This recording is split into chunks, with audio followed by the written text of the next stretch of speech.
This week, a patron's choice. Colton, one of our supporters on Patreon, has chosen Air Gear, a shonen manga about gravity-defying roller skates, and, of course, the system for organizing competitions among their users, by a creator known as Oh Great. First, if you're enjoying this podcast, we'd love it if you'd support the show at patreon.com/deconcomics for as little as $2 a month. All patrons get our bi-weekly videos featuring 20th century TV trivia quizzes, more perks and bonus content at higher donation levels, including discussions of MCU movies and Lee Ditko Spider-Man stories, and help us meet our goals to unlock the earliest episodes of our podcast and put them all back in the feed. Pledge your support now at patreon.com/deconcomics. This is Tim. This is Colton. And this is Deconstructing Comics.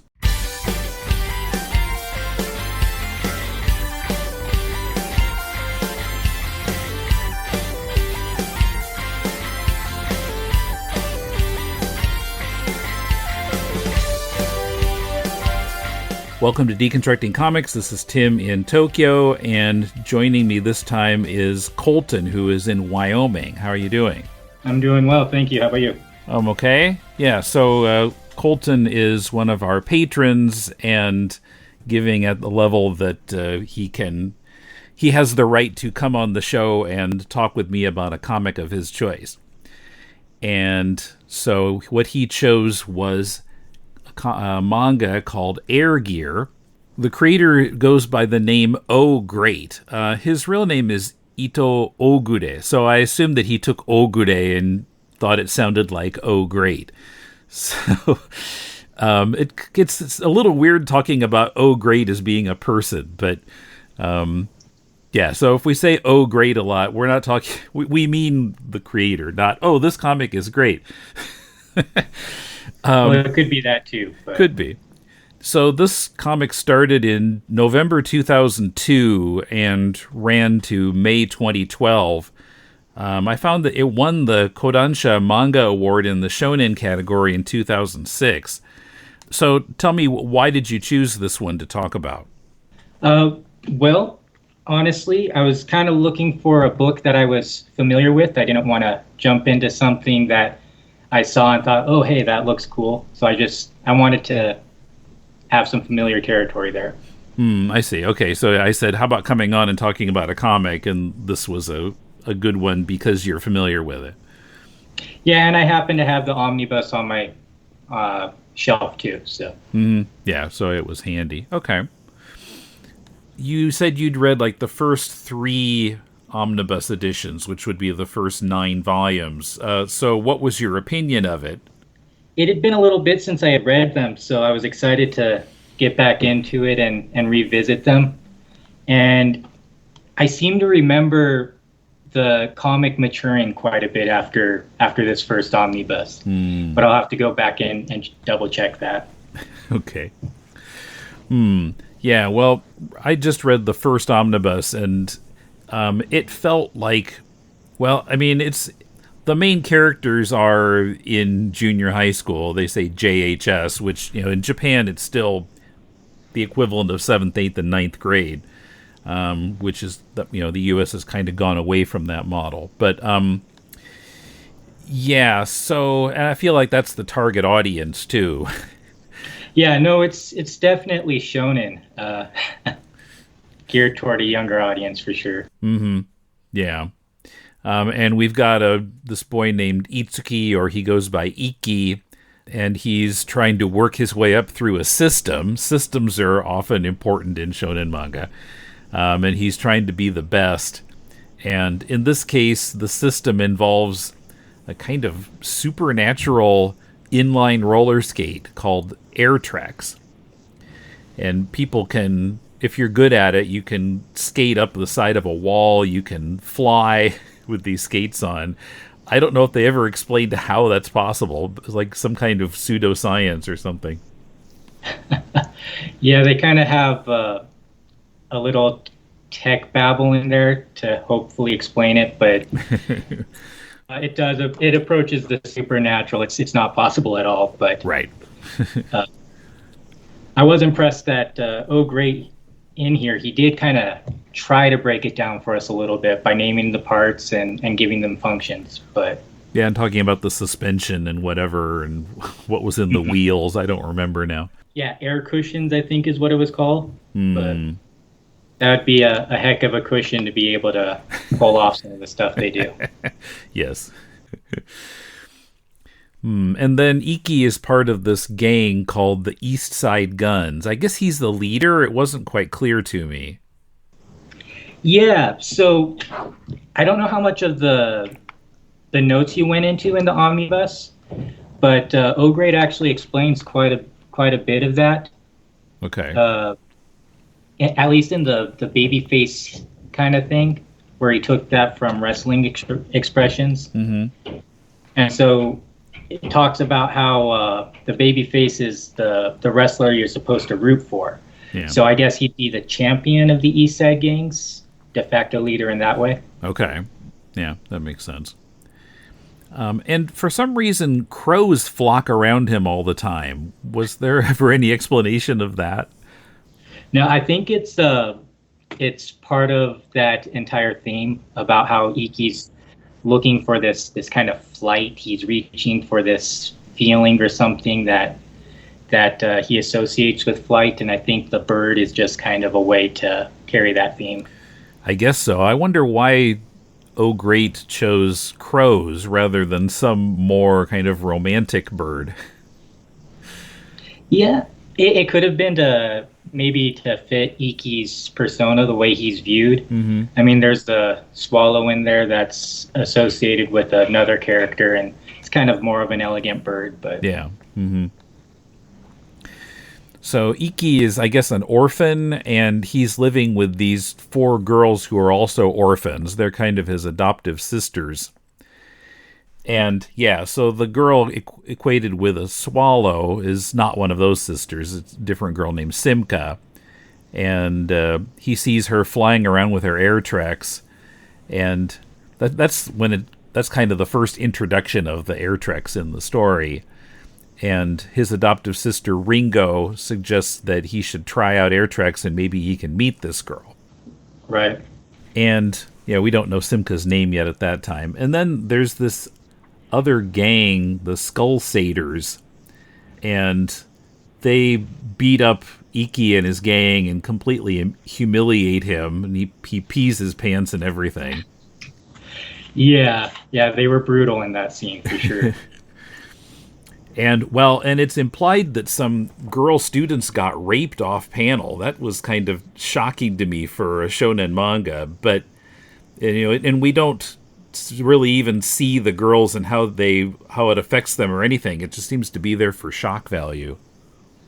Right, but you're totally head on, man. When they brought that up, it blew me away, because then I went back in the notes. I'm like, how old are these girls? Yeah. Whoa, when you're bringing that in? Yeah, it just seemed unnecessary. Mm. And the same later on when his 2 friends Kazuma and Onigiri get beaten up really severely, and that also happens off panel, but then we see them all messed up in the hospital, and that also seemed a bit excessive. Yeah, I think what O'Grate was doing in this was he was trying to highlight like how brutal these gangs are, that they're not just these, high school cliques that run around, that these are actual real life, you kind of mess with them, you get messed up kind of thing. Mm-hmm. But for a shonen manga, it's incredibly brutal. Yes. Mm-hmm. Yeah, that was the thing, the matching of the genre with the kind of shock value stuff in it. And we might as well mention it now. There's a lot of fan service in this in terms of naked women running around, or naked girls.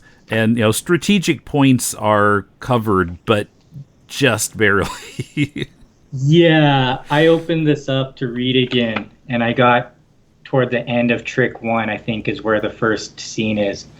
And I just thought to myself, oh man, what am I getting myself into? I forgot that this was here. But was that the shower scene with the 4 sisters? Yeah. Yeah.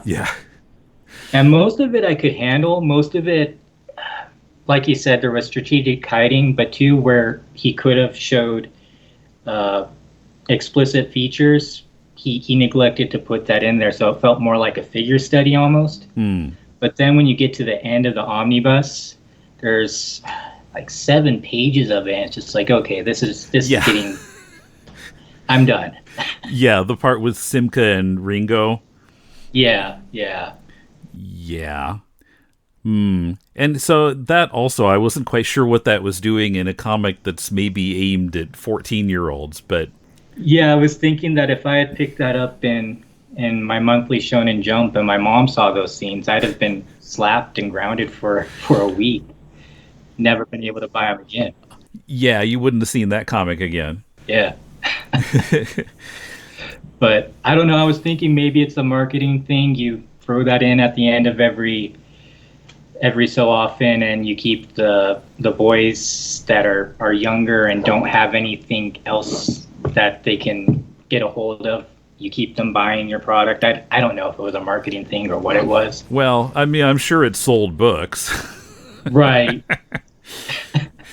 But at the same time, I was noticing that sort of, like, Ikki's attitude toward sexuality is definitely not a mature one. I mean,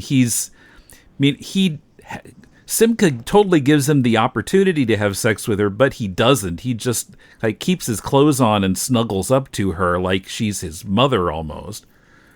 Yeah. I thought that was, I don't know if it was interesting or awkward. I can't say. Yeah.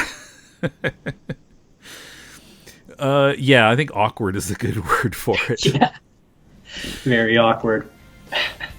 Coming up, more of our discussion of Air Gear. Sure, it's got fan service, but is it any good? Don't forget you can help to unlock classic early episodes of Deconstructing Comics, help me return all the old episodes to this podcast feed, and at the $4 level, get access to hours of additional full-length podcasts. At the $10 level, you can review the book of your choice with me here on this show, as Colton is in this episode.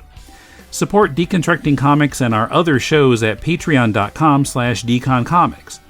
Or you can send a one-time donation via PayPal to mail@deconstructingcomics.com. We appreciate your support.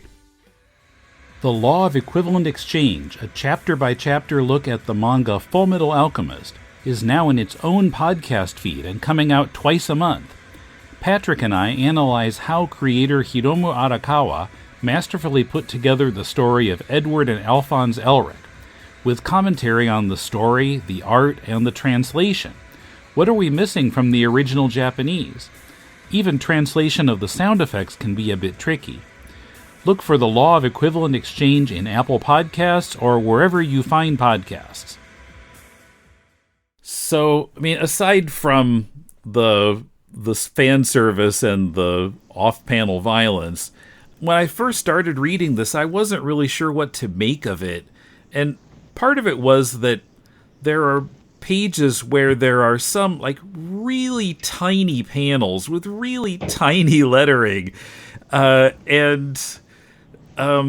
Trying to read it, so the digital version does not have guided view, so I was kind of having to zoom in or else get eye strain for some of those tiny panels. I think there's just too much variation in the sizes of panels and lettering in some pages. Yeah, I was kind of interested in what you thought about that. So you read the digital copy? Right, yeah. All right, so I have a physical copy, and when I was going through this, I was thinking, man, the way these are set up, the panels are set up, it led my eye just right, but I wasn't sure how it would translate to digital. Because a lot of this, he manipulates the panels and lack of panels in a dynamic way. But yeah, I felt like I got a little thrown off sometimes, like by the positioning of the word balloons, and that might have partially been something that got messed up in translation, but sometimes the reading order I found a little fuzzy. That's interesting.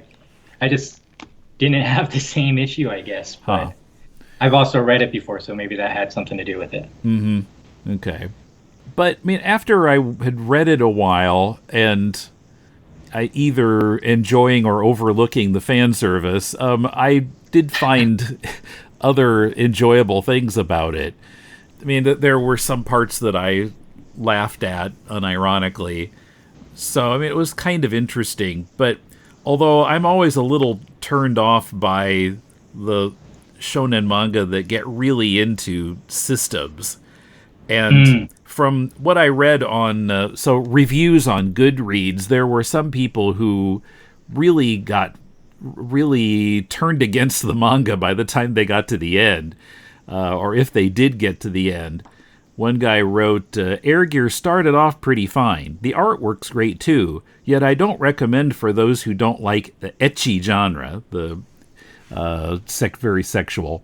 But then storyline became so ridiculous once it progressed, and I stopped reading it because of that. It became too difficult and too complex to comprehend. And another one was complaining about it having modified humans and pretended philosophy at the end. And supposedly the anime version ended in a more satisfying way. Have you seen the anime?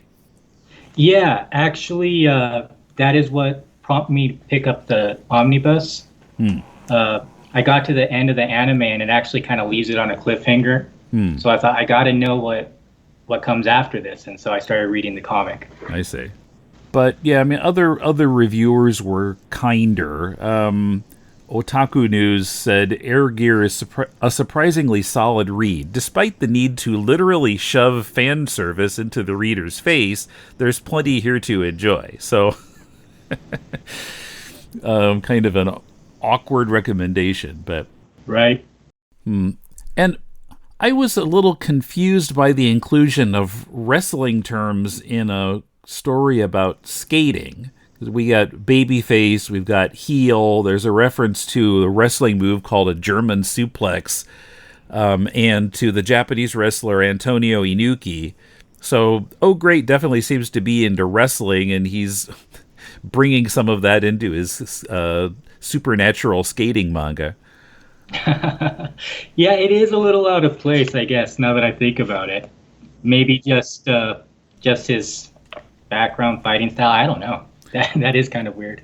I guess. Yeah, I mean, I was never into wrestling, and I didn't remember that babyface was a wrestling term, and I kept wondering why they were calling him a babyface. And then in the notes, it mentioned it was a wrestling term. Like, oh, yeah, that's right. Okay. Oh, well, we should mention that the sisters turn out to be, I want to say, of course, turn out to be part of a notorious air trek gang called the Sleeping Forest. So, you know, he had lived with them for years, I guess, and somehow didn't know that they were part of this skating gang. Yeah, that kind of got to me too, because the youngest sister is 10, and he's been with them for 10 years. And so when did she learn to skate, and how did she learn to skate without him ever knowing? Yeah. Yeah, he must have really been not paying attention. Yeah, for sure. Maybe he was caught up in his own stuff. I mean, I guess. We well, can make it work if we try. There's so much fan service around him that I guess that was distracting him from what was happening. Yeah. Yeah, again, sorry about that. I forgot that there was so much in there. It's okay. So, this other gang... Skull Satyrs, is that supposed to be based on Crusaders? I couldn't figure out what else that could mean. Yeah, just trying to bring a dark, edgy element to it, I suppose, making it Skull instead of Crew. Yeah, I mean, I was like, what's a satyr? And then as I thought about it, okay, I guess if you accent the first syllable, Skull Satyrs, Crusaders, okay. Yeah, and you get a little hint of that too. The entire gang, in a couple scenes, they carry around these spiked crosses, maybe to give more of a hint toward Crusader. Mm-hmm. We kind of left off in setting up the story, but they after the gang beats him up, and the Skull Satyrs claim Ikki's school as part of their territory, and he's really frustrated. But the girls have left him a pair of air tracks, which he takes to school, and then his friends Kazuma and Onigiri are frustrated with him, and I think it was kind of accidental that they threw the skates into this canal. And so then he gets home and he finds this note that he had overlooked that was with the air tracks. And Ringo in particular is really, she really believes in him. She's sure he has incredible wings. And so he decides he better go back and retrieve the skates, but the friends have already fished them out for him. And miraculously, they don't seem to be water damaged at all. They're not even wet. No, he just puts them right on and they work like nothing had happened. Yeah, we get a nice big close-up of them and they just look like they came from the store. Yeah, that's shonen logic, I guess. Yeah, I'm looking at the page right now. Even the bag looks like there's nothing on it, just completely clean. Yep, just pristine. And so then he starts practicing with the skates, and I think Ringo is helping him with them, and then he gets into some skate battles. It becomes very typical sort of pattern of shonen manga, a battle and preparation and comedy and stuff, and then another battle. And yeah, and again, typical, but I do like that he doesn't start off knowing how to do everything. And a lot of all of his battles are won through tactics, not even through his skill in skating. It's made clear through the entire book that he doesn't even know how to skate, pretty much.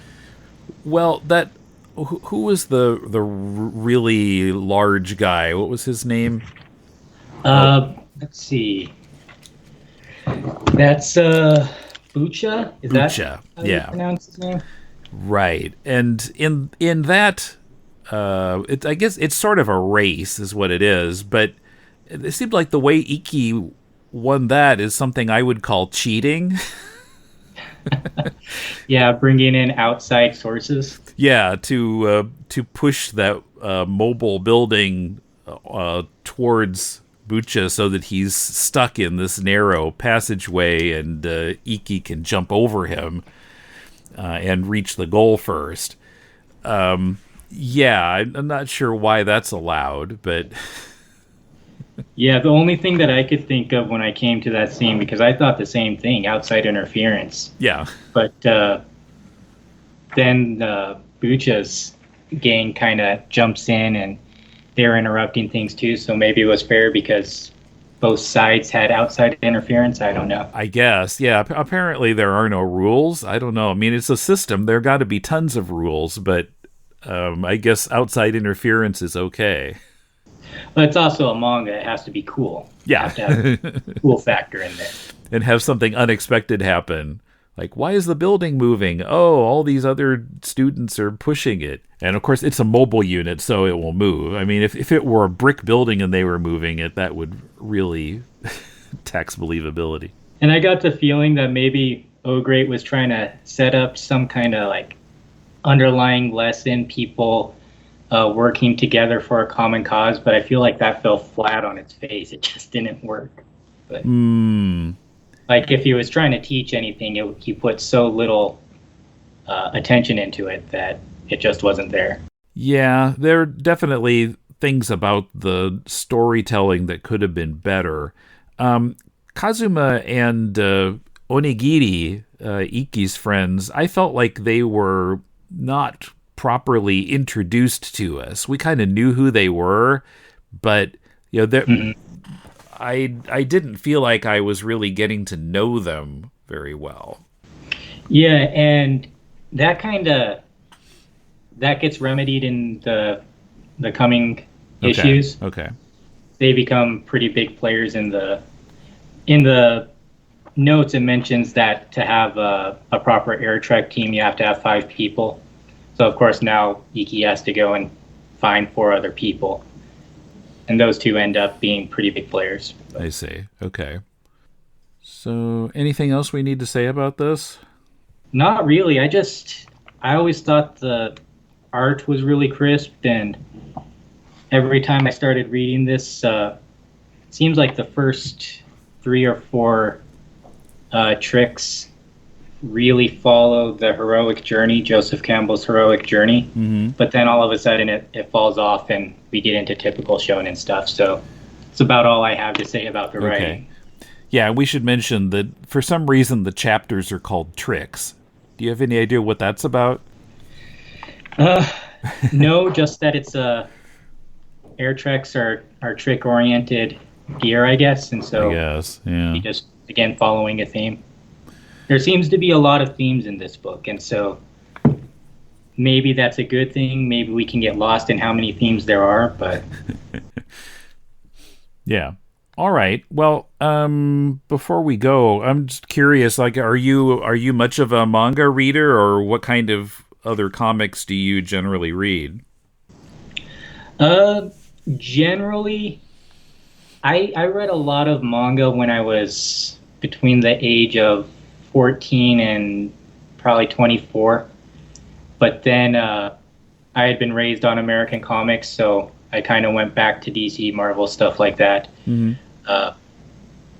Been away from it for a few years, just listening to other people talk about it.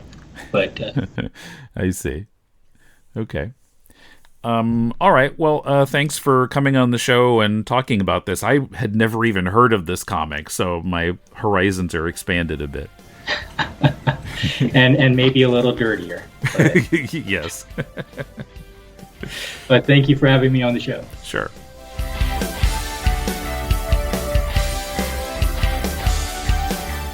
Air Gear is published by Kodansha USA.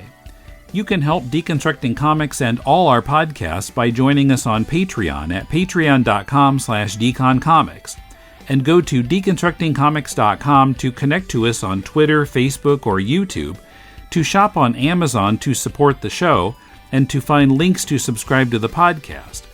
Our theme is by J.B. Anderton. If you're looking for some constructive feedback on your comic, send it to us and we'll critique it on our spin-off podcast, Critiquing Comics. Send it to mail@deconstructingcomics.com. We'll read at least 30 pages of it and critique it on the show. Next week, Kumar and Jordan discuss Naoki Urasawa's Pluto, a manga based on Osamu Tezuka's Astro Boy, but reinterpreted as a murder mystery. Till then, this is Tim, and thanks for listening to Deconstructing Comics.